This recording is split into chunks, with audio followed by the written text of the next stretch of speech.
All right, so we're going to take a look at graphing step functions. You're dealing mostly with constant values, so remember that's the lines, horizontal lines, y equals. Then you need to determine if it's a closed circle shaded in. If it's an open circle, leave it open.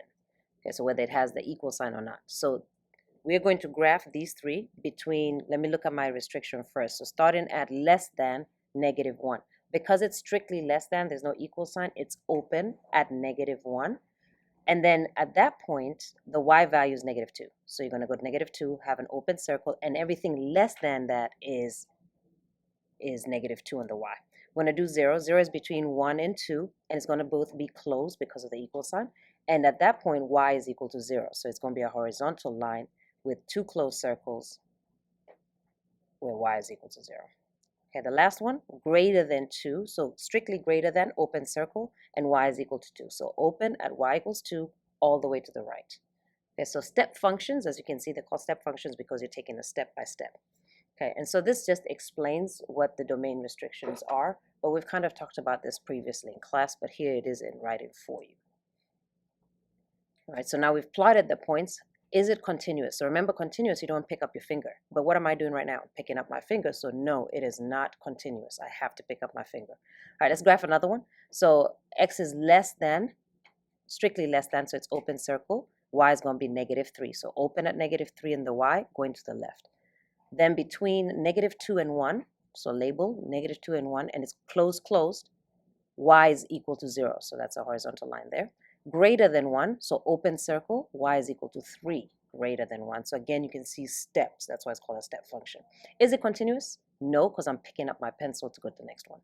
All right, let's evaluate. So there are going to be two things we're going to look at. You can evaluate via the equation, and we'll do that in yellow, or you can evaluate via the graph, and we'll do that in orange. So let's look at the equation first. So where's -3? Which one? That one, because it's less than -2.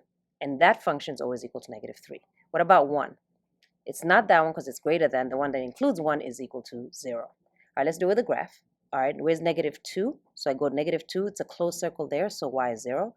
What about 3? So x is 3, y is +3 as well. So you can, again, evaluate via graph or via an equation. All right, you're going to do that one after I finish example 4. So I'm going to do example 4 for you, and then you do that one. So an electrician works at a job site at a rate of 40 an hour at any portion of the hour. In other words, he charges $4 as soon as you get there for the first hour and 40 for the second hour and so on. So let's start off by labeling our graph.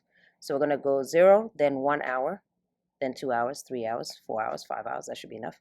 Each one of these boxes, let's make it 20. So I'm going to change that to 20, then 40, then 60, 80, 100. Keep going. 120, 140, 160. All right, for the first hour, it's going to be $40, no matter what.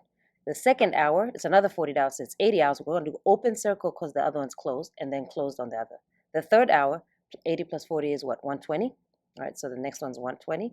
All right, open and then closed. Okay.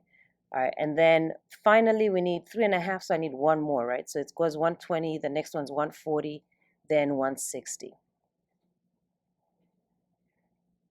All right, so I've actually labeled that wrong, labeled that 160. All right, so 3.5 hours will actually be 160. So again, I labeled that wrong because I skipped one little dot. So I'm going to fix that real quick. So at 3 hours, it should be 160. Right? So whether they give you word problems or they give you a graph, it's relatively simple. Let's practice.